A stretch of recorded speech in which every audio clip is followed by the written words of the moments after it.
Rylee was like, all right, you're walking down the stage as soon as you hear that dink, dink, dink. So I start walking down and Rylee's like, go, go. She's telling me to like walk. And I was like, oh, she told me to stop. So then I was like, yeah, right. And then I was like, okay, wait, no, she's saying go. So then I kind of hit like a little jog to the stairs, trip, and I get back up. I'm like, all right, lock back in, dude. They rip the suit off. It gets stuck on my leg. And I go to walk and I trip again. Welcome to Lightweights Podcast. My name's Joe. Today's guest, Olympic medalist and Dancing with the Stars celebrity, Stephen Nedoroscik.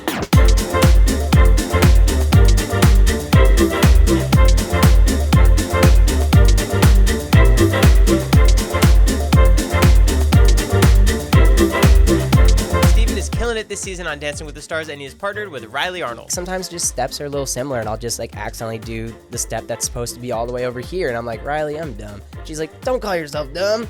You know, great Rylee accent, by the way.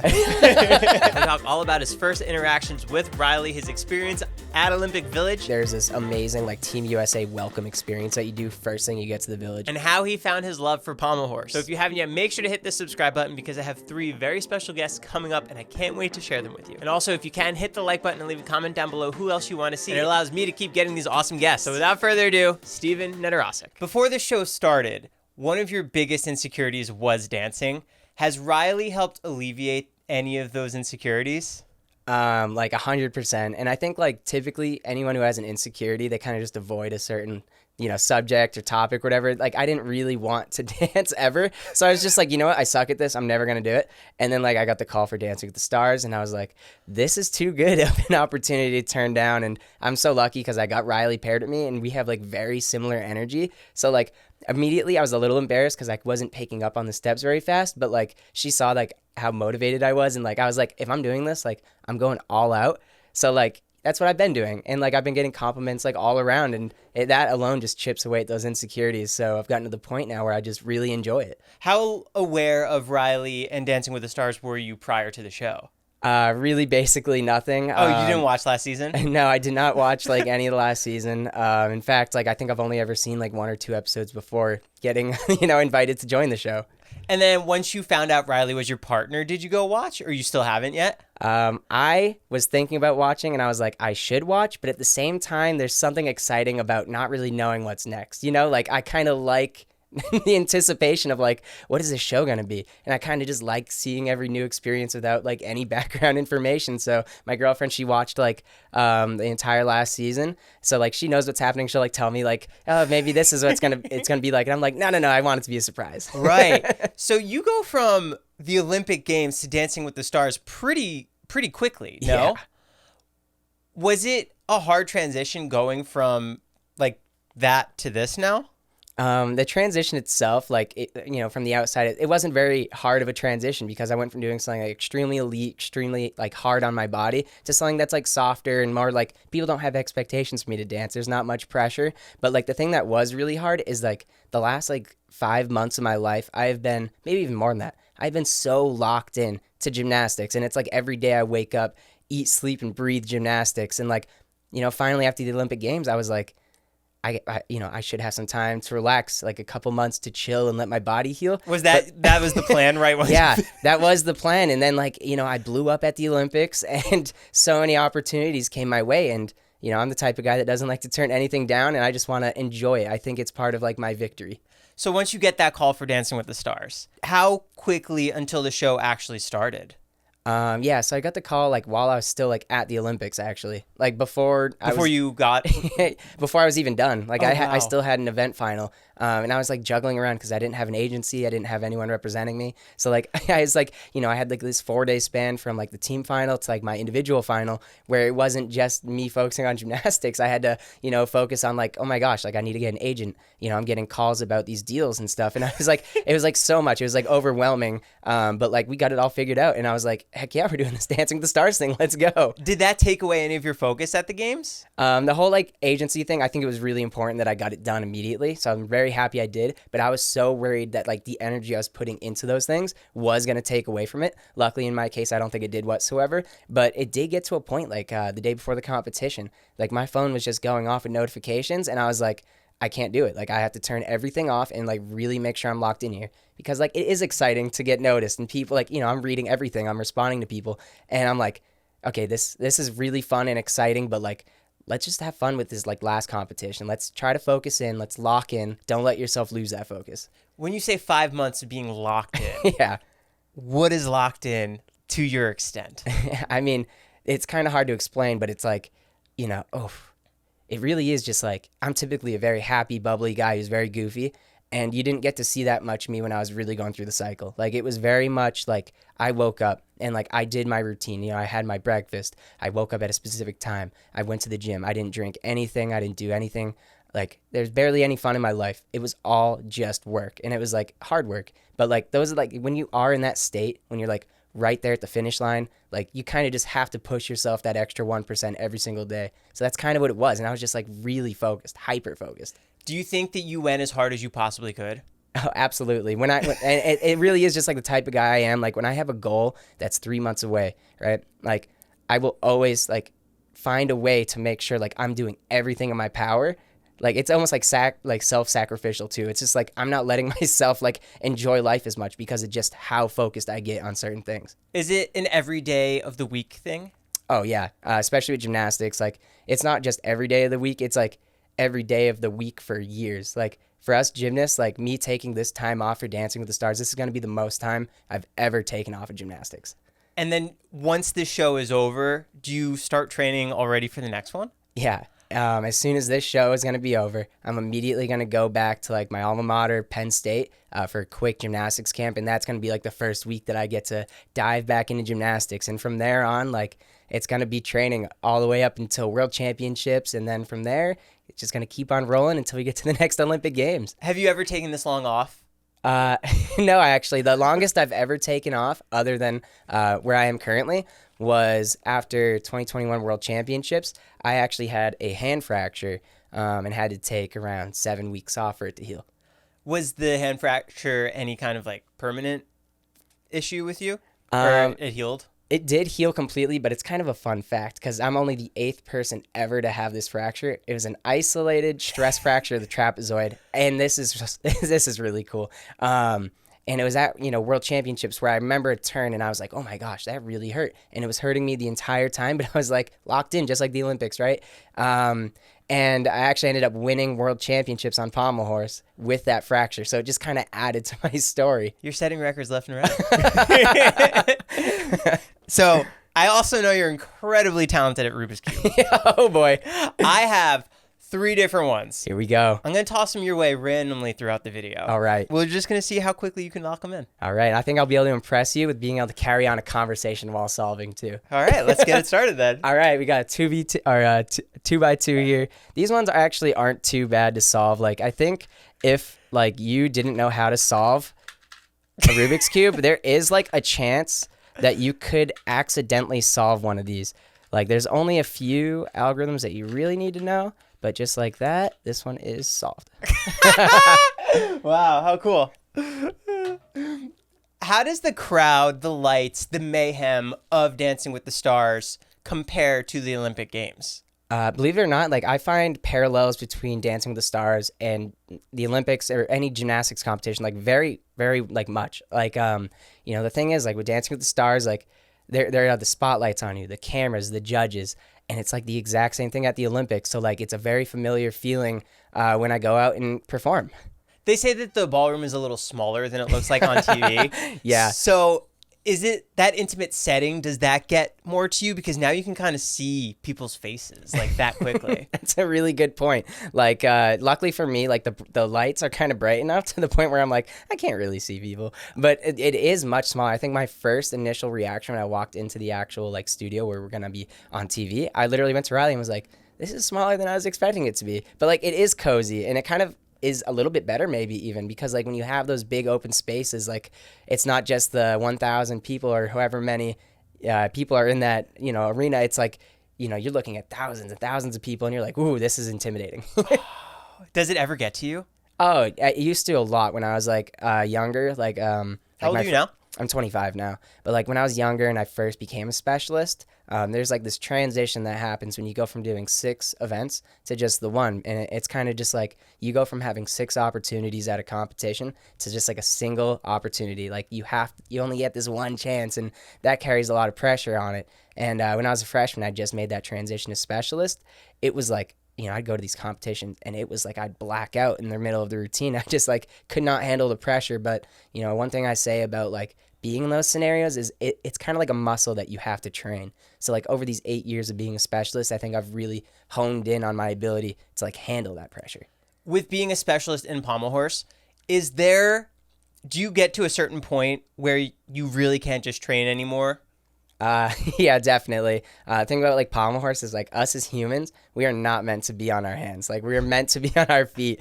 And it's very, very, very common in the gymnastics world that Pommel Horse is going to be something that chips away at your wrists. And I've been so fortunate to like escape a lot of like the typical injuries. But one thing that I do differently than a lot of Pommel Horse specialists or gymnasts in general is I don't even wear like the wrist supports. I think that like That's a personal choice? That's a personal choice. And it's a belief that I have that like the event itself is like a sort of rehab for your wrists and muscles. So like as you're doing it without that support, you're kind of exercising them as well to make them stronger. What do you think is the biggest misconception with Pommel Horse while you figure out that Rubik's Cube? Yeah, no, the biggest misconception for sure is like, and it's kind of just like the misconception about gymnastics as general, is how easy we make it look. Like it is our job, essentially, to make gymnastics look as easy as possible. So like when people see me sort of just like spinning, that's what they think it is. Like they just think I'm spinning around for a minute and then I'm done. There's so many years of technicalities that go into that training where it's like borderline impossible, the stuff that we can do as athletes. Thank you. Thank you for this. Do you still continue your self-affirmations? Can you... So when you were training for the Olympics, did you do self-affirmations every day? Yeah, or not like necessarily. I mean, yeah, basically every day. But like one of the things that I do like before any performance, including Dancing with the Stars, is I will take that moment to just tilt my head back, do my breathing exercises, and like you always want to control the controllables. And one of those things is like when you're about to perform and you don't want to embarrass yourself, no matter what, you're gonna have nerves, you're gonna have excitement. So one thing that you can do is you can just take your heart rate and bring it down with some breathing exercises. Is that almost a ritual that you do just to calm down? 100%.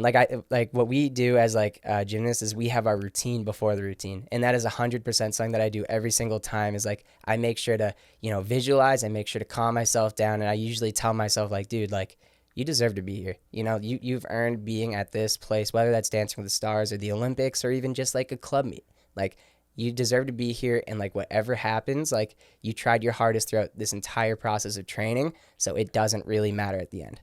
What level of intensity are you taking Dancing with the Stars? I mean, I'm going 100%. Oh my god! And I'm like, and like I think I might even be holding myself to too high of a standard because like I want to, this is a fun experience, and I want to impress people. I don't just want to go out there and do like a routine that has maybe a little bit less steps because they're challenging. Like I'm pushing myself to do whatever Rylee thinks is my level of difficulty. Like I'm letting her sort of gauge how difficult we can make a routine. And then she'll get to the point where she's like, okay, this step might not be working for us. And I'm like, dang it. Okay. Do you and Rylee push each other as hard as you can? Absolutely. Like we're definitely like so synced up like in our competitiveness that it's just like, we are kind of just like, let's run it back like immediately. Rylee will be like, all right, let's take a quick water break. And I'm like, we don't need a water break. Let's just go right away because it's fresh in my head. Let's run this thing. Do you go home and watch your videos on playback to study the moves? Literally every single day. Like immediately after rehearsals, I watch back like the good runs. And then like if Rylee also sends me like, the half runs that we did, like I'm always picking apart things and I'm going, okay, this knee needs to get higher. This needs to not bounce as much. And I am just like making those remarks. It's the exact same thing I do with gymnastics. Like you just go back home and it's just really good to like sort of study what you learned that day, and also just good to like be your own biggest critic. Like if I can see the errors I'm doing in my dance, then the next day I can go in there and really focus on fixing it. Is that how you viewed Pommel Horse also? Yeah, definitely. Literally, like I'm, especially at Pommel Horse, like I have a very like fine-tuned eye for like the things that I do wrong, and it is just like the things that I see myself doing wrong, my coach is like, dude, they wouldn't even take a deduction for that. And I'm like, I know, but I want it to be that pristine. How do you think your performance of Pommel Horse was? Was there things that you think you could have tweaked? So like at the Olympics, especially like in like the first couple of competitions, so I competed 3 times. There was the preliminaries, and then there was the team final, and then there was the event final. Preliminaries went great. I missed 1/10 of difficulty my routine. I just played it a little bit safe. I was a little bit hesitant, but like I knew in the moment, like it didn't have to be an all-out like competition. Like I did my job, and it was okay to lose a 10th. Was that a game time decision? Like you made that while you were doing it? Yeah. And every now and then it is good to have those game time decisions because like, you know, especially for that qualification day, it's not that big of a deal if you miss a 10th. But when it came to team final, now that one I missed out a lot, but like at the same time, it was just like, you know, prelims. There was a game time decision and like so many things were going against me at that team final. As a specialist to sort of have to wait until the last routine of the competition. I mean, not only is that like a stressful situation to be in, but it's also like physically difficult because you kind of just went from being ice cold to like a little bit of warm up, and now you have to like compete. And it's not very easy to sort of make that transition because a lot of times in the gym we'll be completely warm when we show a routine. So it's definitely a difficult spot to be in, but I was so happy with how I was able to handle the pressure. And also like the routine itself was very good. It just wasn't the standard that I set myself to. Yeah. Does it get to a certain point where your routine is just muscle memory and you're just going through the motions? I'd like to think that all the gymnastics is kind of building on top of your muscle memory. Just like the most basic thing in Pommel Horse is a circle. And that's something I learned, you know, about 15 and maybe even 20 years ago. I started to work a circle. And that is such a technical and difficult thing to do. I think if I had any typical person and I tried to teach them how to do a circle, it would probably take at least a month or 2 for them to be able to do like one full circle. And, you know, that is just something that is muscle memory for me. And the thing about gymnastics is it's a sport that consistently evolves. And every skill in my routine has been building on top of those blocks that I've already done in the past. So it's kind of like muscle memory, and now it's time to have a new muscle memory. So every skill in my routine gets to the point where it's all muscle memory, and then I can really focus on like the fine tuning of everything. You brought a lot of eyes to male gymnastics. Had a lot of what? You brought a lot of eyes to it now. Oh, yes. Is it crazy that you were able to help give it the recognition that it deserves? I mean, that was the dream. Like, ever since I was in college and I was watching programs get cut, like, all of us would kind of just sit back, you know, and we just, like, talk to one another, like, what is it that, like, gymnastics is doing wrong that people don't see, like, how, you know, amazing the sport is? Because, like, it's not just how amazing the athletes and what they're doing is. It's, like, the community as a whole is probably one of the nicest, like most friendly and like mutually respectful communities out of any sport. Like, I don't think you could recreate what gymnastics has as a community like anywhere else. And it's just like, why can't people see that not only are these athletes like insane at what they do, but they're also just like great human beings. So like, you know, one of our things, especially like my teammates, it was like a big goal of ours to go out there and get that team medal and bring eyes to men's gymnastics in the USA. When did you first discover gymnastics? I first discovered gymnastics when I was 4.5. Yeah, very long time ago, about 20 years ago, and it was mostly my parents. I had so much energy as a kid. I was quite gotta dump them literally, here. Exactly, quite literally climbing up the walls. And they put me in like a preschool gymnastics program. And this is funny. The first day there, the first thing I did is I climbed a 15-foot rope. And little did I know, like at the time, the coach that was covering that preschool class would end up being my coach for like my entire childhood. And he literally goes, "Hey, get down from there." And me as a kid, I let go of the rope and grabbed back on like halfway down after he started screaming at me. Was there rope burn? Oh, yeah. Oh. But it's hilarious. And the next day, my dad gets a call thinking that I'm in trouble. Oh, geez, what did Steven do? They get a call where they invited me to join like their varsity team, like their actual gymnastics team. So that's how I got into it. So you were just great from the start. That's wild. Is Dancing with the Stars harder or easier than you expected? I didn't have any expectations for how difficult it'd be. I will tell you this, the endurance part of it is incredibly difficult. It is a 4-hour training session where like, you know, we are going crazy at it. And like, it is so much. Like, I guarantee you, like, I'm burning like 1,000 calories every time we have a rehearsal. So that aspect of it is so difficult. But I kind of expected the steps and the learning process to be extremely hard. So that part is kind of matched my expectation. I feel like you have the perfect partner to help teach you. Oh, definitely. And she is so good. We're getting to the point now as a team where it's like she knows what she needs to tell me for me to be able to pick up on something. And she knows exactly how aggressive or nice she needs to be when she says it. Oh, she knows how to speak, Stephen. Exactly. We're speaking each other's language.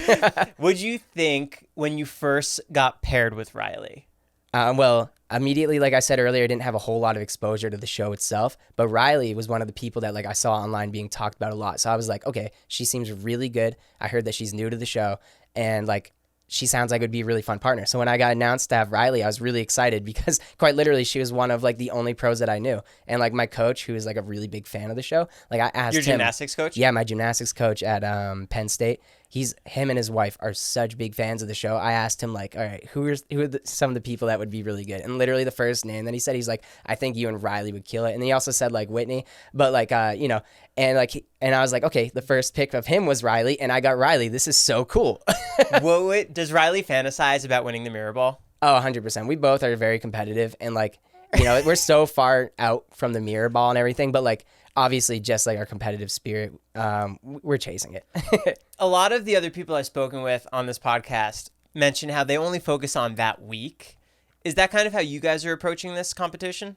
The way that I word it whenever someone asks me like, are you really going after that mirror ball, is like, yes, that is the end goal, but like more than anything else, like my goal throughout this show is to just get as good as I can be. I'm not really worried about like what the judges' scores are going to be or what like the fans' reaction is. I kind of mostly just want to impress myself because, you know, like we talked about earlier, I've never danced and this is all very new to me. So everything that I'm doing when I go out there and perform is something that I didn't know I could do. When you hit that finishing move on that dance, we've only done 2 weeks now. I'm part of it. You've only done 2 weeks now. When you hit that finishing move, do you let go of that entire routine so you can make room now to start training for this new one? You know that's a good way of wording it, because like after we finished the jive, it was like there was 3 weeks of lead up to that, and then it was like, oh my gosh, we're not doing this again, right? Like, what do I do with all this stuff that's stuck in my head? And like the thing is, you don't let go of it, especially like in my case, because like, you know, the jive and the paso, right? Those are two very different dance styles that are going to be so comparable to like every other dance style. Like I can always now go back to that jive and like pick apart like that exciting dance, and then like the paso with the framework and the seriousness, like those are very different aspects that like I can take from those previous dances and use them in my future ones. Right. So now they're kind of just in your back pocket. Exactly. And waiting. there's skills that I've picked up that I'm hoping that I'll be able to use soon. When you did the outfit change for the Superman, yeah, was that your first time doing it? I did it 3 times prior when we did our TV block. And okay, so there was test runs. Yeah, and they were hilarious. Like bad? Yeah. The first one went okay. It got a little stuck on me, but I got through the whole dance. The second time we did it, it was so funny. Like, first of all, Rylee was like, all right, you're walking down the stage as soon as you hear that dink, dink, dink. And so I start walking down, and Rylee's like, go, go. She's telling me to like walk. And I was like, oh, she told me to stop. So then I was like, yeah, right. And then I was like, okay, wait, no, she's saying go. So then I kind of hit like a little jog to the stairs, trip down the stairs. This is during blocking? This is during blocking. And it was so funny. I trip down the stairs because I have my Cuban heels on, and I get back up. And I'm like, all right, lock back in, dude. They rip the suit off. It gets stuck on my leg. And I go to walk and I trip again. And then we killed the dance afterwards. But like, man, with the tearaway suit and everything, they're uncontrollables that like you can't help but stress a little bit about. Right. Are you pulling it off, or were the other people pulling it off for you? Both of us were. So I'm grabbing like the upper half and ripping it off, and it all came off in one piece, not 2 pieces. So like I have to rip the top, they have to rip the legs, and then one of them pulls it to the side. God, that's a lot of room for error. Yeah, and it's only like a half-second time that you have. And it's right at the top of the dance too. So if it goes wrong, yeah, right. Does your adrenaline die down at all during show day? I basically don't have adrenaline until like the 2 dances before ours, and then I start feeling it. I'm like, okay, it's time to get excited, time to get hype. This is it. Yeah, but like there is something about adrenaline that makes you superhuman, I think, and like so long as you're using that adrenaline in your favor, like there's being nervous, which is the exact same thing physiologically as being excited. So you kind of have to gaslight yourself in your own head and be like, you know, this is something I'm excited to do. And quite literally, I don't have to do that too much with dancing because it is exciting and it's fun. With gymnastics, that is a whole different story. Like I have to convince myself to be excited instead of nervous. Are you mentally processing everything that's happening from the dancing, seeing the cameras, to going over to the judges and hearing what they have to say about your feedback? Yeah, 100%. And it is one of those things where it's like you have to have your checkpoints. Like you're doing the footwork, which at that point is usually like a muscle memory. But like now I'm also focusing on, let's focus on keeping the elbow up and let's look for that red light over there and make that moment happen for TV. And then you get to the judges and you're like, oh my gosh, like they're going to notice that thing that I noticed in the routine, and then they'll say it. They do say it. Do you guys try and hit a certain amount of moments throughout a dance to try and make them memorable? Or does it just like happen? A little bit of both. Like it is definitely like, all right, at this moment you're looking at me and then we're both snapping at that camera and making that happen. And so there are like, especially during TV block, that's when we really figure out those camera moments. But like it naturally flows with the routine itself. Like you find those moments in that moment. Right. Can you talk a little bit about the Superman theme, how it all came together, the song? 100%. So like immediately, like after the Olympics, you know, there was this very viral tweet where I was sitting there, my head back, doing my thing. And then I go up on the Pommel Horse and I whip the glasses off because I can't compete with them on.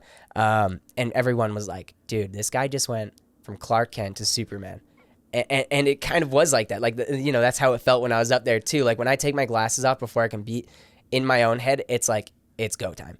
And you know, going along with that, like that meme sensation, I mean, that's kind of how I got on this show. It was so fitting that for Oscars night, we were able to do that Superman opening theme song. And I mean, how cool was it that it was also a paso, a very serious dance, and I got to showcase that sort of goofy side of me that snaps into that serious performance. And I mean, it was just such a fun thing, I think. You guys killed it performance-wise. Thank you. When you took off your glasses, how hard is it to continue dancing without that? Yeah, so every dance that we've done so far, we've used prop glasses. So it's like I'm already like partially blind up there. But the thing about my vision itself is like I don't have the worst general vision. The thing that really affects me during a performance is a couple eye disorders I have. Number one, I have strabismus. My eyes are crossed. I don't have depth perception. That one doesn't affect me too much in dance, except for the part where I'm like reaching for Rylee's hand or something. At like what point? Are you guys close to each other, or is it the distance? Because you had to go find her at certain points. No, there are points where I have to find her, and it's just a little trickier for me. But like I'll never know how tricky it is for me because I've never had depth perception, and I do have a general idea of how far things are away from me. It's just if you were to throw something at me, there's like a 50-50 chance I catch it. Oh, so when I'm tossing you the Rubik's Cube, I've been killing it so far. 2 for 3. But yeah, then I also have a disease called coloboma, and I have a very serious, it's hard to word, but like my version of it is very different than others. Typically, coloboma exists as what they call a keyhole in the eye, and their pupil in a typical person with coloboma kind of just goes straight down. And it looks like a keyhole. But for me, my pupils are like blown up, which means that they don't constrict. They are permanently giant. So I have this like hypersensitivity to light. So like when I am performing sometimes, it is like those bright lights are so much brighter for me. Do you ever wear any kind of contacts to help dim the light? I've never tried any contacts to dim the lights. I have tried contacts in the past, but I also have astigmatism. So, you know, that So also makes it tricky. Has that ever affected your gymnastics? Yeah, it has. Mostly, I think it affects me in a confidence way. Especially when I was a kid, like I couldn't really see the judges because like bright lights and stuff. Like I'd have to ask my teammates to see them. But one memorable moment for me was in 2021 Olympic trials. It was like for some reason the brightest arena I've ever been in, and like I was like going up to the horse and I was literally squinting and I was like, this is a lot. Do you want me to turn off the big one? No, this is all fine. Are you sure? 100%. Okay. You throwing off those glasses, those were prop glasses? Yeah, those ones were prop glasses. Does Rylee need to help guide you to the point of where you start? No. I'm good enough with that part. At what point in the rehearsals do you begin feeling really confident in the dance? Like even now for week 3, are you ready to go for it? Kind of. The thing is, like, the point where I hit my confidence is when I can finally do, like, a run that was smooth. Like, when I finally understand the stepping. Like, the problem that I consistently have is we learn it in like, let's say 3 parts, one, boom. Let's say the song is like a minute and a half. You're doing 30 seconds Yeah, each. exactly. And it's like, I'll get all 3 of those parts down, but then when we start to mash them together, those transitional parts, I always freeze up. And I'm like, oh my gosh, what comes here? Or like sometimes just steps are a little similar and I'll just like accidentally do the step that's supposed to be all the way over here. And I'm like, Rylee, I'm dumb. She's like, don't call yourself dumb. You know, she's so supportive. But like when I finally get to the point where Great Rylee accent, by the way. Come on, Steven. Yeah, but when we finally get to that point where those transitions are actually smooth and I do the entire run itself, I literally every single time have turned to Rylee and been like, now we can start working on the technique. Like every that's single where time. you can start like finessing it. Exactly. And that's when we can start working on the actual form of the dance, because like as soon as I get that first run under the belt where I got the steps, now I'm actually ready to work on the technique, you know? What about wardrobe? Are you wearing something that is going to be like similar fitting to how you both are going to be wearing show day? No, actually, typically like I'm just wearing like some joggers and like a tank. Even her with like if she's wearing a long dress, she'll just wear like she'll just wear like a sports bra and like leggings or whatever. What about shoes wise? Shoes wise, we do wear the same shoes. That's a very good point. We do make sure that we are wearing the same shoes we will be performing in, because that is something that will affect you. But like typically the clothes themselves, they're not going to affect like how you feel on the dance floor too much. Like I can imagine like maybe if I'm wearing like a tight jacket or something when I'm performing, that might have a slight effect, but not anything to worry about. Because Anna Delvey had her hair covering her face for a lot of her performance. Yeah. And then even with you and Rylee, her hair was going everywhere. Yeah. And it was just, I was thinking, how does she see? Obviously, she knows the routine. Yeah. But I didn't know if that affects it. I'm certain that it must affect a little bit, at least like to the point where like you should have your sort of cues. Maybe like when she does something, she is looking, but Rylee is so gifted at dance that like nothing is going to bother her. Right. Would you say that the final performance you guys did was the best version of that one? No, actually. There's a couple things in there where I was just like, oh man, I know I could fix that, because Did you like forget something? It's not that I forgot anything. It's that I didn't execute it the way I wanted to. Like mostly just like the hip position itself. In a paso, it's supposed to be very much pushed forward. And that was something like towards the tail end of like Monday, we were like really grinding like that technical part of it. And I was doing much better. But when I went and performed, it just was something that didn't exactly cross my mind. I was too busy focusing on like not forgetting the steps. Does Rylee ever need to remind you, smile, look at the camera, lock into the audience? Like that's probably the biggest, like when we get to that point where that's what we're focusing on, that is not an easy thing to do. Absolutely not. And so like Rylee is consistently telling me like, let's make sure that like the face itself is selling the performance, because like half of the performance is like how confident you look. Like I might mess up my feet, but like people won't notice so long as I own it, right? Because when she came on this podcast, that's what we talked about, is that when you're doing Pommel Horse, you're doing the moves. You don't really have to cater to the audience. Yeah, no, there's no face involved in gymnastics. But when you're dancing, I mean, it is a huge part of the performance. Like you want to like, you know, it adds the personality, because dance is dance. But like you have to remind yourself, like it is not just the footwork. It's a performance. It's a story. It's an audience. Exactly. And you need to like portray that. So interesting. Yeah. What can we expect from week 3 and week 4? Week 3 is going to be exciting. I feel like people are going to really enjoy our dance. It's going to be similar to the jive vibes. Jive vibes, I like that. But like it's going to be a very fun, smiley dance, and I cannot wait for people to see it. And you haven't started week 4 yet? Have not started week 4 yet. In fact, I'm so out of the loop that I'm not even sure what song we're doing yet for week 4. I'm sure that today we're going to start all that though. Yeah, today is Sunday or Saturday. Yep. Okay. What does the regular week for you look like? Typically, like the week it's pretty simple actually. Like Tuesday show day. Yep, Tuesday is the show day. And then from Tuesday all the way up until Sunday, we're going to be doing a 4-hour rehearsal once a day, every day. And then that Monday comes around and we have our TV blocking, which is a pretty long day, but like we get to go out to the actual, well, I'll call it is the competition hall.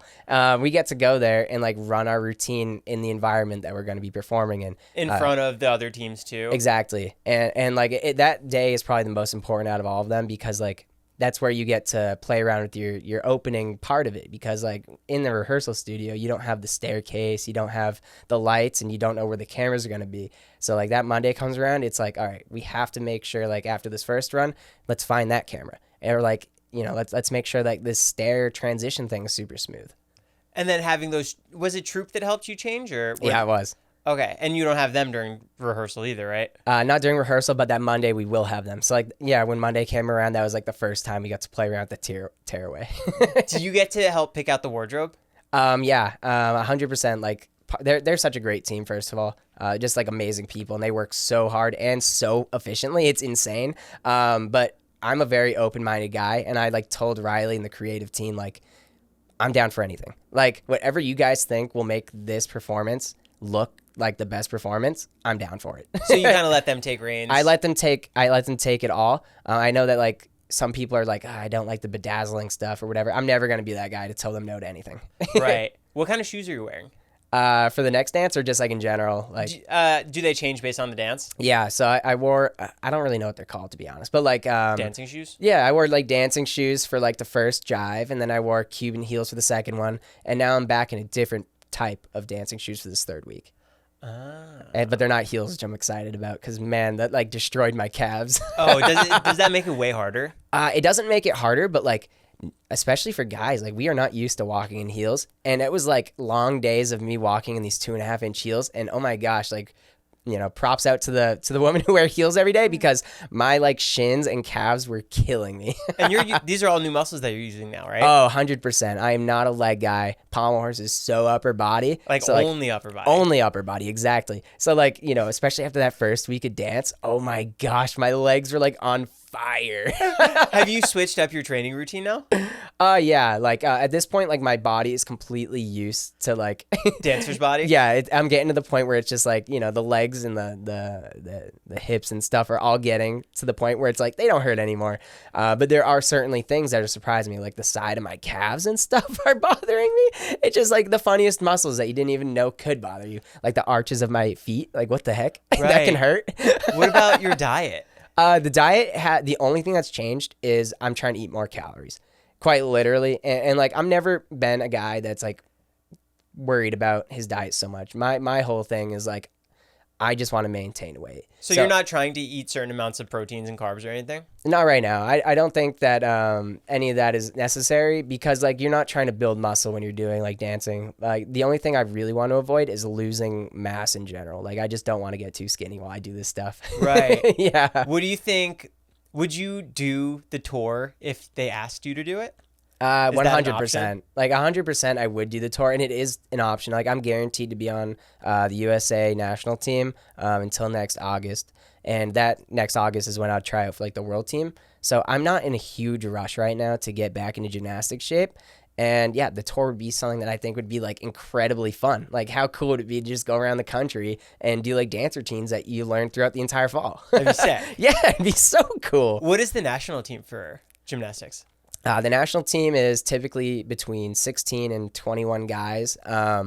And we have 2 national championships a year. We have Winter Cup and we have USA Championships. And that's for the whole world or just us? That's just for us. This is like how you get on to like the national team in the United States. And they're both, one of them is in February, one of them is August, and they're both like highly competitive events. Like, and typically there's around 50 athletes at both of them, but like the people that try out for them and the people that actually get there, I mean, it's like the best of the best in the country. So it's extremely difficult to make the national team, especially when you look at like the people that actually go to those national qualifiers. How do you audition for the Olympics?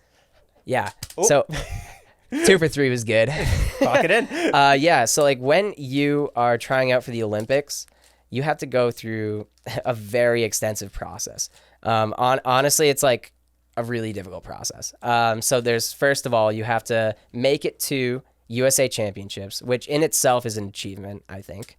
To get to USA Championships, like you need to show a certain level of like competitiveness within the country, and then make it there. So that's USA Championships. And then you have Olympic trials. And Olympic trials is weighted a little bit more than championships is when you're trying to make that Olympic team. The way that you actually make the team is like they look at sort of your entire performance across those 4 competitions: USA's, Olympic trials. So it's 4 competitions in total, and they use an algorithm to sort of determine what the best team could be, and they look at like the entire list, and they look at all 4 scores, so 4 score averages, and then they look at top 3 score averages. And the way it worked this time around is they said that if the top 3 score averages and the top 4 score averages for the team were the same, automatic team. And that miraculously happened. And that is such a rare scenario to actually work out like that, because typically it's about an hour conversation that, you know, this board has discussing who should make the team. And it was so easy this year because we kind of locked ourselves in immediately. So that is the process. And it's just such a stressful time. But, I mean, it worked out so well for us because we got home with that bronze medal. And I have a good feeling that for LA, they're probably going to continue a similar process. Do you have your medal with you? Yes, I do. I brought not only my team medal here. Wow. I also brought my individual here. Go ahead. I could hold it? Of course you can. How cool. And you're going to be surprised at just how heavy these things are. This is nuts. Isn't it so heavy, too? This is the coolest thing. And I have mine right here. This is my individual medal. Wow. You can tell it's like a high-quality bronze, especially one that you have, because of how much it's like chipping. You see that? Yeah. But and then this hexagon here is actually a piece of the Eiffel Tower. Yeah, so when they did repairs, I think in like the late 1800s, they had leftover like bars that were taken off of it, and they kind of just had them sitting there for like a century. So that then for this competition, the Olympic Games, they said this would be a great time for us to take 18 grams of it and put it on each of the medals. So this is 18 grams of the Eiffel Tower itself. That's so cool. Isn't it? I think it is the coolest thing ever. It's literally like a piece of history. Where do you have it? Where do you keep it? Right now, I don't even have a trophy case set up. And the turnaround from going Olympics to home to dancing was so fast that like I was literally on like Facebook Marketplace like looking for trophy stands and didn't even have the time to like ponder how I was going to set everything up. So right now they don't have a home, but I'm going to find one and make them the best home ever. Do you just have tons of trophies at home? I do have a good collection now. And it's funny because, you know, I've been doing gymnastics for so long, and the ones that like really matter to me are the ones since I've been in college. And I have probably like just 1 or 2 things per year. But now that it's been 8 years, I have like these 16, 20 super amazing medals and accomplishments. And like it's really cool to look back at all of them because in a way they all carried the same weight and pressure for each situation. And like it's funny because like I'm an Olympic medalist now, but the pressure I felt my freshman year at NCAA championships was pretty much identical than it was at the Olympic Games. And it's just like it's just like fun to think about like how comparable those feelings were. Right. Did you stay at Olympic Village? Yeah, I did stay at the Olympic Village. How was that? I mean, it was really cool. First of all, like there's this amazing like Team USA welcome experience that you do first thing you get to the Village. And that's when you get to see like all the brands like Oakley, Nike, and you go like make this round of like all of these things. Gifting suites? Yeah, exactly. They're just gifts. And, you know, Skims and stuff was there too. And it's just such an exciting like thing because it's like, you know, it's just like, oh my gosh.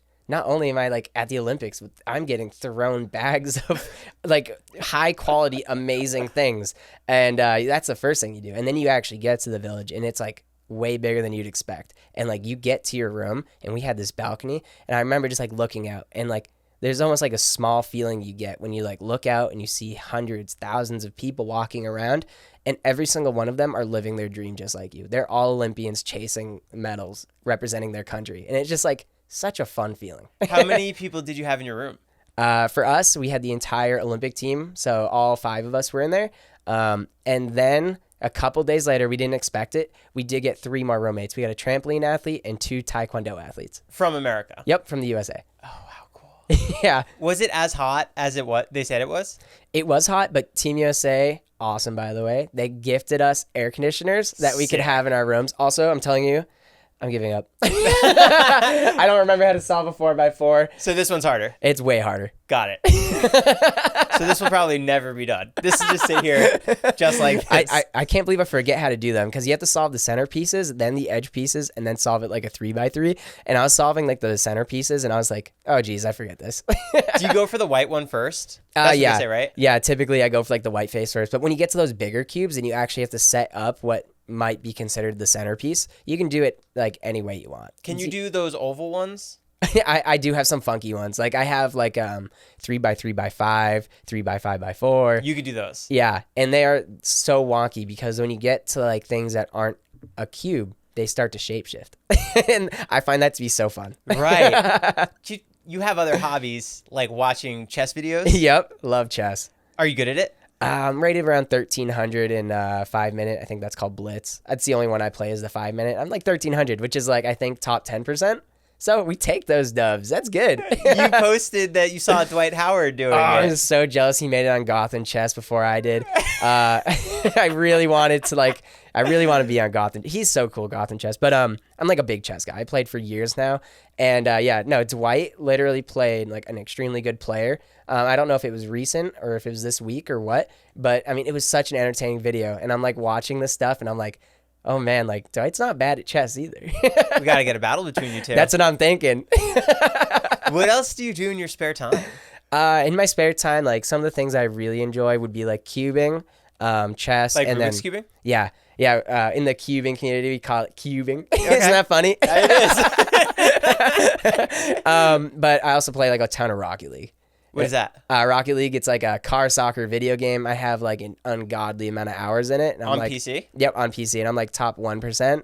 So like literally before coming here, I was playing with like an old friend of mine, just like running some twos with him.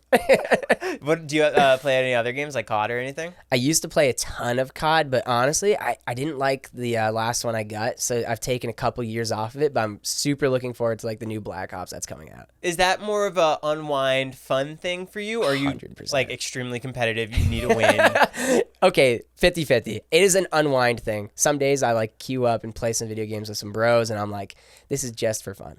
And then some other days like like when I'm actually into it, like when I actually have the time to really focus, it's like serious. And we'll get like mad at each other. We'll be like, dude, you have to hit those shots. I saw a clip of you too where you were playing and people were like, Pommel Horse guy. And they said, no, he'd be better than this guy's playing. But it was really you. Yeah, I get flames. Yeah. No, literally before the Olympics, I changed my Steam name as Pommel Horse guy. And it's so crazy because it's like this self-fulfilling prophecy that somehow managed to happen because after the Olympics, people started to call me the Pommel Horse guy. And I was like, well, isn't that weird? So like I'll be playing Rocket League and my thing is like the Pommel Horse guy. And people are like, you're not him. He's better than you. And I'm like, ugh. I literally told this one guy, I was like, I can guarantee you he is exactly as good as me. I like having people sign stuff here, and I wanted to get a whole Pommel Horse to have it, but I didn't know where I would put it after I got it. So maybe next time. Maybe next time. Are there any moments that stick out to you from this past week from other dancers that you were blown away at?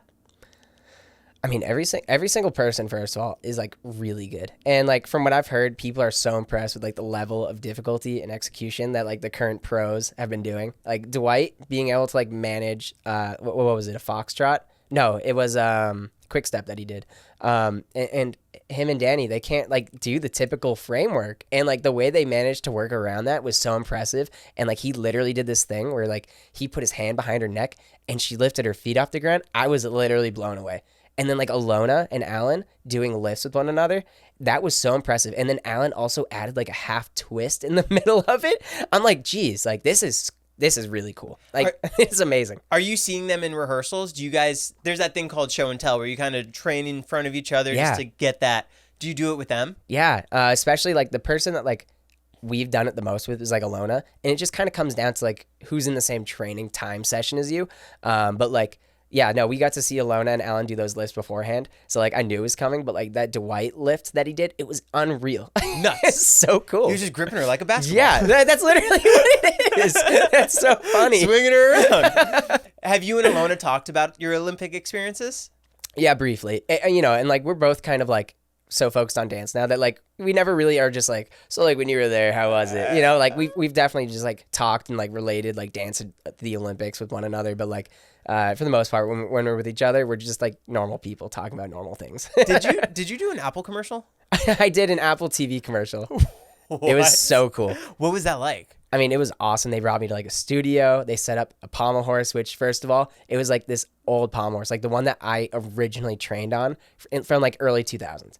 So cool. Did you request that? No. They just happen to have that one? Exactly. That's one that they happen to have. And I was like, I don't think like they might have the highest quality version of that horse. I think it's been untouched for 20 years.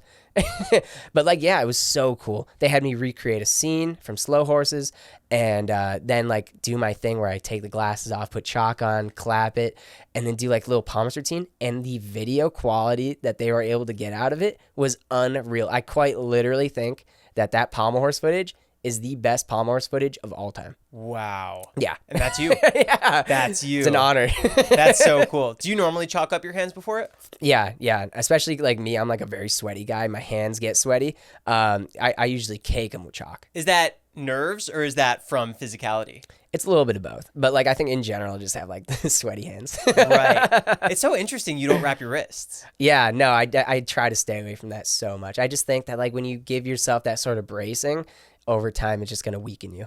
What other unique Stephenisms is there that you approach Pommel Horse compared to other people? Well, in general, like my approach is not very serious. Like the best I do at performances is like I'm usually goofing off beforehand, or I get surprised like that the judges are even like ready for me. Like literally the first day of the Olympics, I got up. Actually, every day that I competed, I hopscotched on the Olympic rings, first of all. That was my ritual. I hopscotched. There's the 5 rings, and I go boink, boink, boink, boink, boink, all the way to the chalk bucket. Every single time I did it. But, you know, I'm a very goofy guy, and I think that, like, breaking that tension is something that's really good. So one thing that I do is, like, I salute, and I raise my hands up, and I give, like, a really quick smile right before I go. And there's a reason to it. Psychologically, when you force yourself to smile, your brain doesn't really know the order of which things happens, right? So it's like when you're happy, you smile. But when you smile, your brain makes you happier. It's just a strict psychological trick. So I make sure to do it every time. But there's also other things I do. Like I love to like pop my shoulders, shake my arms, and just in general, like just wave to people in the crowd, just have fun with it. Is there anything that stresses you out throughout this Dancing with the Stars process that just you're not too comfortable with, but you push yourself through? Is it like doing the press interviews after, talking to the camera when it's just you and Rylee in the rehearsal room? Is there anything that kind of really puts you outside your comfort level? I mean, there's a lot of things. Like in general, dance itself is not something I'm comfortable with. I'm getting more comfortable with it, but like, you know, there's a period of like learning where you're just kind of embarrassed. You're like, this isn't something I can do yet. And are they filming you during that part? Oh yeah, they're filming us the entire rehearsal. We're always mic'd up. So that's another thing that's a little uncomfortable is like there are people behind those cameras with keyboards that are typing every word that you say, which is just unreal to think about. And like, I mean, think about it. Like we're doing 4 hours a day, 6 days a week, right? And it's just like the amount of people that have seen our interactions is kind of crazy. Yeah, when it's supposed to be just you. Exactly. You think it's just like this private setting where it's just me and Rylee learning how to dance, but like there are so many eyes on us. And like one day, me and Rylee were just talking about like movies, and I could not think of the name of this movie. And does the God voice chime in? The voice of God chimes in, and it's just like Monty Python, you know, and the Holy Grail. And I was like, what the? That's wild. It's so crazy. So then during your vignettes where you guys are falling, those are all real?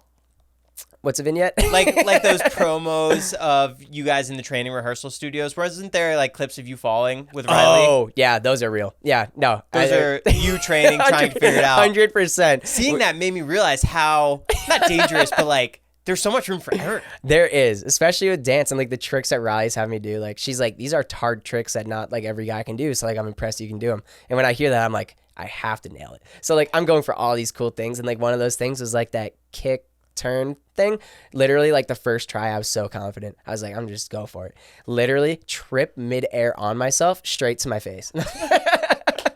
What do you guys do outside of the dance studio? Yeah. So, you know, me and Rylee, we're not just like coach and student, we are friends, and like Rylee has come over like my place, and like me, Tess, my girlfriend, and Rylee will just like play like phase 10 with one another, or like code Cubing? names. Are you guys cubing?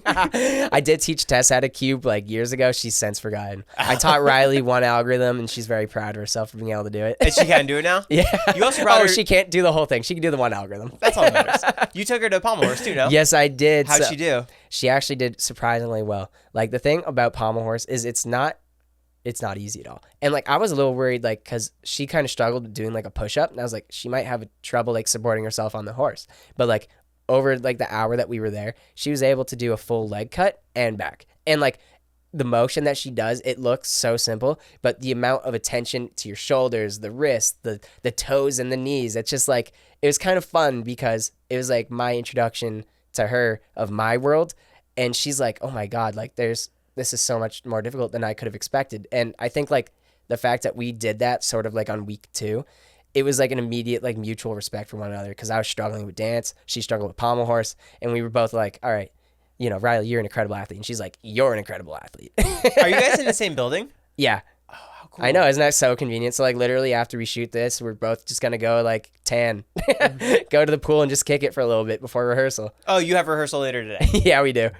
What is today's docket? Yeah, so like this is a chill day. So like obviously I'm here now having some fun with you. We're gonna go back, eat some lunch, tan a little bit, and then we're gonna have rehearsal from 5 to 9. And that's usually not the best time for rehearsal, but me and Rylee have found that it's like 50-50 whether we're gonna go and just like be brain dead or like be like goofy and super fun with one another. And are you at this point pretty secure with your dance? Yeah, no, I'm definitely far more secure. Like this season has changed since last season. So last season the show was on a Monday and the wides were due on a Friday. And what a wide is it's like you send it to like the actual cameraman so that they know how to set everything up. When that Tuesday rolls around. So last season they had, Monday, Tuesday, Wednesday, Thursday, Friday. They had like 4 days. This season, the show's on a Tuesday and our wides are due on a Thursday. So it is like unbelievably fast, the turnaround. So like on Wednesday. End of day, you have to submit it? Yeah, end of day. So you have 2 rehearsals to be able to get like your dance basically down, like your footing at least. And on that Wednesday and Thursday, because it was just such a packed week of stuff, I was so brain fogged and I felt so bad for Rylee because it was like the same errors over and over again. But luckily, like that last run on Thursday, we were able to like kill a run, submit our wide, and be happy with it. But I mean, it is so fast. Right. When I was talking to Brandon Armstrong too, he was talking about how you guys do so much social media outside of it, Yeah. which is a whole nother thing in itself. Yeah, it is. It's nuts that you have to lean into that as well to really gather in those votes. Yeah, no, I mean, this show isn't just about the dance. It is about, being personable and like putting stuff out online and getting people to rally behind you. And like, luckily for me, Rylee is just so phenomenal at social media. Like more than half the stuff I've posted has literally just been during our water breaks, and where she's like, I have an idea for a TikTok or an Instagram reel. And they're typically like so easy. And like, she's just amazing at it. I don't even know. She's just good at those trends and everything. She's so good. I have no idea how she finds the audios that she does for these videos, but like, it's just like crazy. Cause like my feed is not like that. I do not get dancing stuff. So like, I'm like, yeah, sure. Let's send this one. What does your feed look like? Usually just like memes. Like I get a lot of like, unsurprisingly, I get like chess videos or just like in general, just like meme stuff. I'm kind of like on, what's the penguin's name? Pesto. I'm on Pesto Talk right now. Oh, is he the baby? The ginormous baby penguin. I'm on Pesto TikTok. It's so cute. But yeah, I've been getting a lot of Pesto recently. Has competition ramped up since there was that first double elimination, or has the vibes changed at all? No, we were pretty much like 100% going like headstrong and everything like from the get-go. So like we haven't really changed our approach whatsoever, but there is definitely that sort of like looming dark feeling of like, okay, another double elimination's coming up kind of soon here. Like we got to make sure we're on. When does that set in? I think like the day of the competition. Like I'm never worried about like elimination or anything until like it's about our turn. And then I'm like, okay, like this could go really bad. Hopefully the fans can vote for me. Hopefully they like me. But it is also just motivation in the gym too. Like when you're at the rehearsal hall and you're doing your dance, like it is motivation. Like you don't want to get kicked off the show. Like it is such a fun experience being here. The last thing I want is to get kicked off. Right. Have you told yourself, like, even if I get to this point, I'll be super pumped? Or are you going all the way? Like, you want to go all the way? The goal is to go all the way. And like, I think so long as, I just put in 100% effort, no matter when I get kicked off or if I get kicked off, I think I'll be happy with it. Back to the Olympic Village. Yeah. Were the beds comfortable? The beds were semi-comfortable. So like they had this cool thing where you could go to like this room and they'd use AI and you'd lie down and like they would just like take measurements of like your body, your weight, like kind of where everything is distributed. And they had these 3 panels of the bed, and it was kind of like if you were to melt plastic and drizzle it on top of itself. So you had a stiff side and a harder side, and this AI technology would tell you like what fits best for your body. So like it'd be like 1, 2, 3, where 3 is stiff, 1 is like soft, and like everyone would go and do it, and it worked. You did it? I did it, and I was like, okay, this is definitely like a better fit for my body. So you picked the mattress? It's more like you had this mattress that already came with you, and it had 2 sides to it.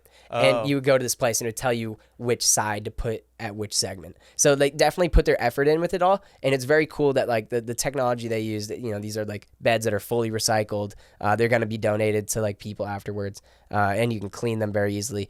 But, I sleep on, Tempur-Pedic or whatever. Like self-cooling. So, exactly. So like I did end up getting like a mattress topper just because like you don't want to break that cycle. Like especially with sleep and like, you sleep on a bad bed one time, your back could just be messed up for like a week. So like that's one of those things that all of us are so careful about. We like immediately got mattress toppers. How long were you there before your competition? We got there about 3 weeks before the competition, and at first we couldn't even. So that's 3 weeks of an entire lifestyle change. Yeah, and it totally is. And it's like being away from home is one thing, but also like being in a place where people don't speak your language. It's just like it's crazy. Like to have to make somewhere else your home for like an entire month. But we couldn't even go to the village. At first, we actually stayed in like a smaller town called Arc for about a week. And they were just so nice. Like the people there were amazing. And then we finally got to go to the village, and we were in the village for about 2 weeks before that day 1 of competition. 2 weeks before? Yeah. Is it hard for you to figure out your routine of what you're going to eat, how you're going to work out, how you're going to train? It definitely would be if we didn't have that barrier or like that buffer time. But like, we got there and it's very easy. Like the actual cafeteria is 24/7. So and like, there's so many options. And there's so many options. You get Asian food, you can get a burger, you can get pizza. We didn't touch any of the junk food. Was there anything that you kept going to? We kept going to like the typical, like very generic side of the cafeteria and like just getting like steak, chicken, rice, noodles. Plain. We kept it plain and safe for like weeks. So then finally, when we were all done, we went to that pizza place and it was buzzing. In the cafeteria? Yeah. Oh, wow. Yeah. Finally got to pig out a little bit. I got like dessert, got like a cheesecake, and then I got some pizza, and I was like, thank God I can finally eat some of this stuff. And like as someone who doesn't really worry about their diet too much, when you do get to that point of competition, like you do worry about it. You just think like, okay, like maybe pizza's not the best option. Was that the day after you competed? Yep. It was literally the night after I competed. I finally got to have some pizza. Did you go around Paris and get crepes or anything? I had to leave Paris 2 days after I was done with the competition. So like I competed Saturday. I ended up going home Monday. That's when they planned the flight home for you? Yeah. So I didn't have any time to do anything. Literally like the Sunday after everything was done, it was like my body accepted the fact that I was done competing and my brain accepted it, and I was just so blobby. And the only thing I wanted to do was just like hang out with my family. My sisters, my mom and dad were there. Tess was there. So we just got to hang out. Were you allowed to bring people into the village? No. The village is so strict. Strictly athletes. And it's such like a security thing too, because like, and if you just think about the space in the village, there's enough space to fit every Olympian, all the coaches and everything. But if every person invited one more person into that village, it would be packed. Right. Are the rooms sectioned off where you get your own room, or is it Not bunk bed. Is it bunk beds? It's not bunk beds, but you do have a roommate. One roommate, two people per. Yeah, so you have your room on your left side or you have your space on the left side, and your roommate has their space on the right. What was the coolest thing that you got from the gifting suite? That's a great question. Let me think. Oh, I loved the skim stuff. It is the male skims. The male skim stuff is so nice. I mean, obviously everything is amazing, and like I'm using all of it. I'm wearing the shirt I got right now. That skims. This one isn't. This is the Nike stuff. Okay. But like the skim stuff, I was so surprised with how soft the fabric was. It is so comfortable. I've literally worn like the skims shorts and pants like at least like 4 days of the week. Kim Kardashian watches this podcast, yeah. So there might be a sponsorship coming your way. I'm open to it, Skims. Did you get the Ralph Lauren collection? Yes, we did get the Ralph Lauren stuff, and that stuff is all very, very nice. But like, I don't have a whole lot of opportunities to wear polos. Like, I think to myself, like, maybe I have to pick up golf because that's what you wear when you golf. So like, I want to wear it all, and it's all super high quality, but there's not a lot of time in my life where like it's appropriate to wear. Has your life just been a roller coaster since? Oh, 100%. Like I thought these months were going to be a time for me to chill. Really? And they have not been. What kicked it off? Was it the memeing?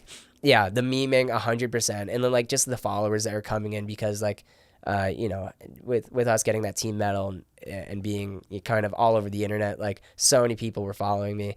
And when you get followers, especially at that rate, opportunities also come. So like it has pretty much just been gun ho for like the last couple of months here. But like it's that victory lap is what I say. It's just like this is part of that Olympic celebration. Did they start talking to you about 2028 LA Olympics? Yeah. Like what kind of chatter is there now for that already?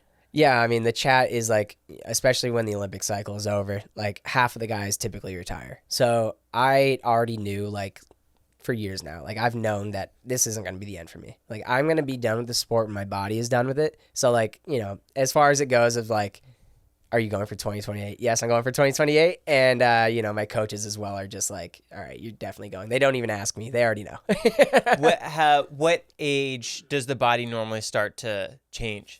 Yeah. So like typically where I'm at right now at 25, I'm already kind of like on the older end of the spectrum of gymnasts. I was the oldest on the Olympic team, but we also did have like a historically young team as well. But 25 is typically like the end point for most guys. Got it. Did you have any athletes that you looked up to growing up in gymnasts? This one's kind of funny because like I never quite watched gymnastics growing up. I didn't really watch the Olympics. I didn't really watch gymnastics. You didn't even watch it? No.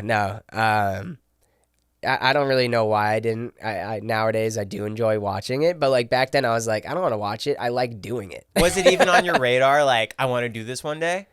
I mean, yeah, like, and it's only on my radar back then because family members would be like, you're going to be an Olympian one day. And like, as a kid, I'm sure every gymnast is told that. But like, I was like, yeah, maybe I will be one day. And, it really wasn't like something I extremely chased until like I made the national team and it became like a reality, something that could happen. But like, I was so uninformed in gymnastics growing up. Like, I didn't even really understand what the NCAA was.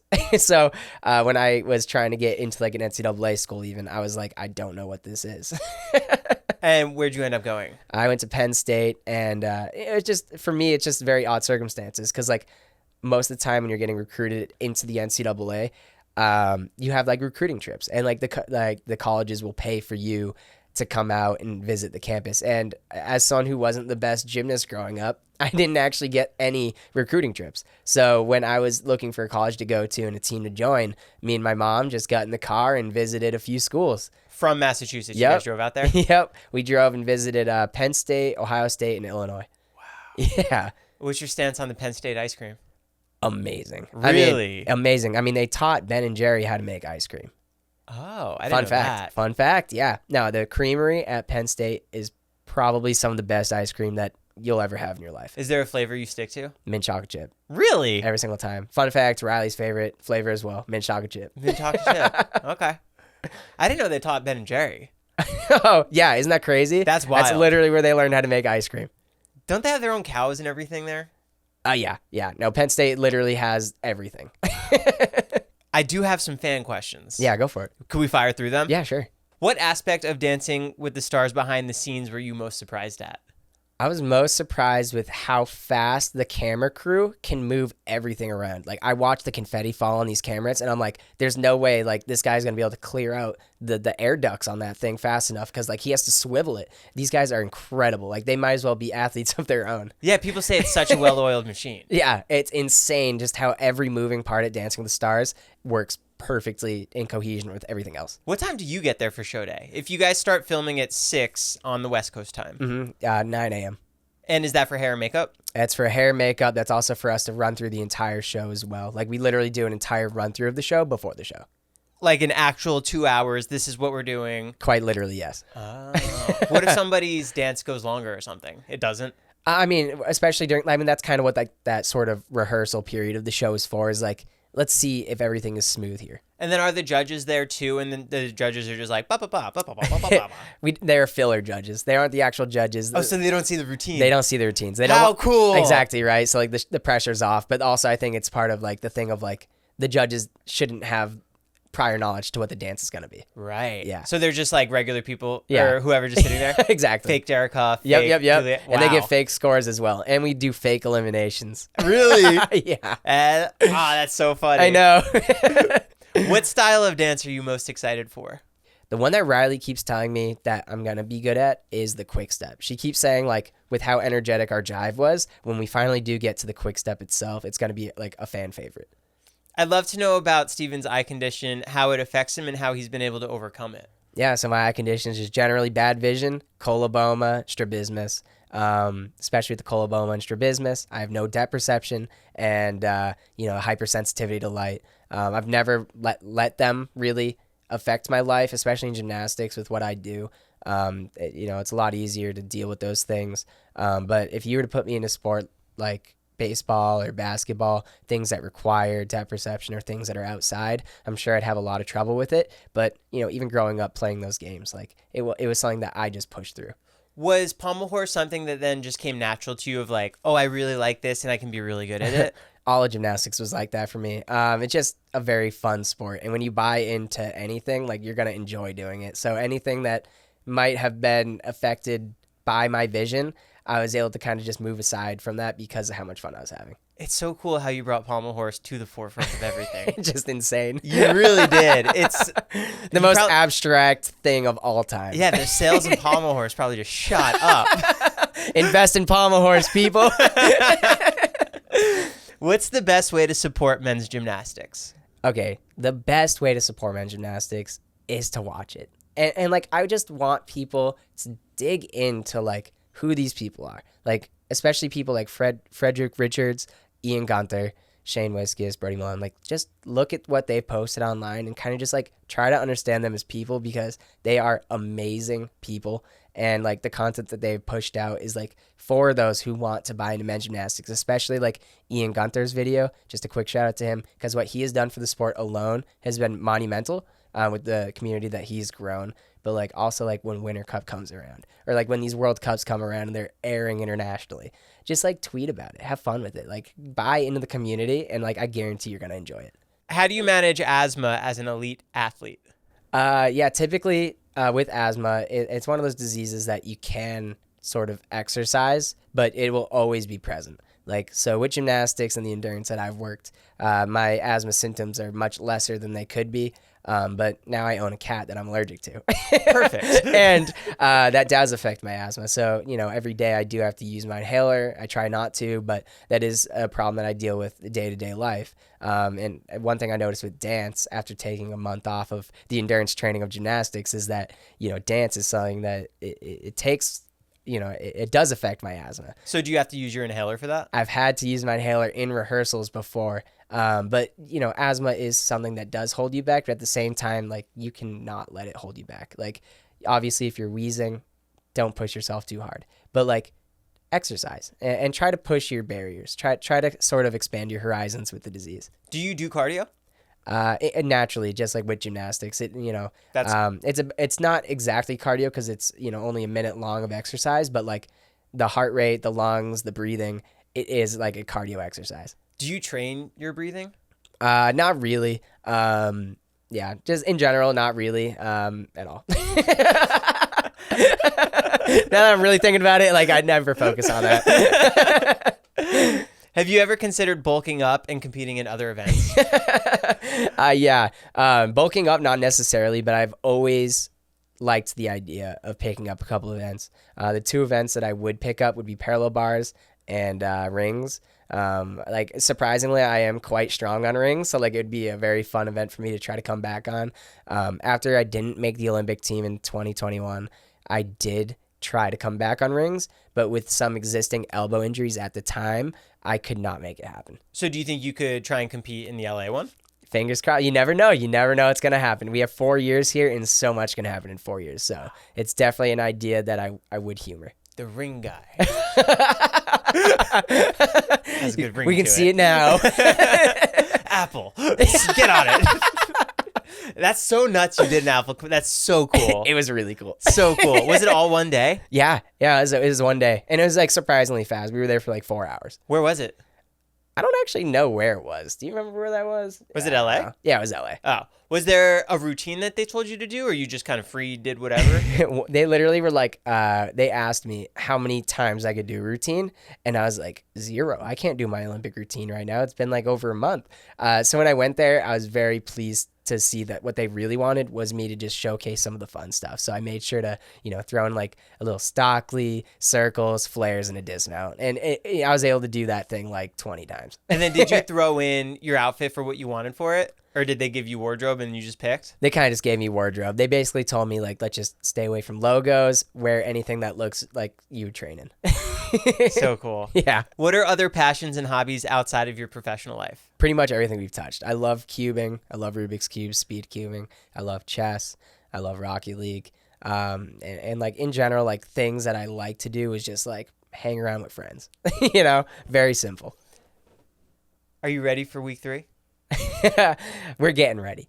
Week 3 is around the corner, and we are getting ready. And I'm so much more confident with our dance today than I was a couple days ago. This has been so awesome getting to talk to you. This has been a blast. So cool. Guys, vote for Steven. Just text please. 10 times. Yes. Steven, to what's the number? Do you know it? I don't know. Okay. Just give me a link down below. Search up a number to text my name to. Oh, wow, I'm so excited for this week. Thank you so much for coming by. Oh, thank you so much for having me. This has been a blast. Guys, go follow Steven's link down below, and thanks for watching. Appreciate this. This was so fun. That was amazing. Such a chill conversation.